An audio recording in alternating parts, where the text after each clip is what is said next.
प्रत्येकाचा अहंकार दरवेळी नडलाय.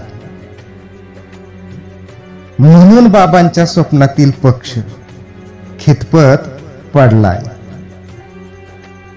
पक्ष तसा एकच, पण गटातटाची पार्श्वभूमी आहे आणि गटातटाच्या राष्ट्रीय नेत्यात दूरदृष्टीची कमी आहे. म्हणून राजकीय आखाड्यातील कुस्ती आम्ही हरू लागलो.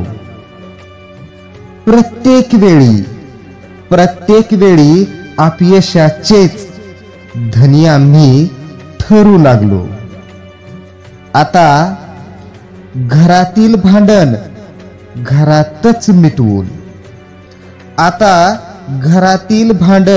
घरातच मिटवून आपसातील मतभेदांचे अंतर घटवून स्वप्नांच्या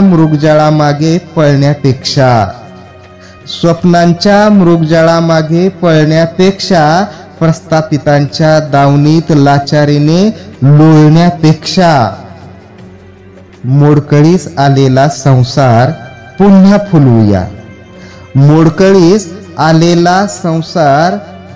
फुलवूया. भविष्यातील निवडणुकात ऐक्याचा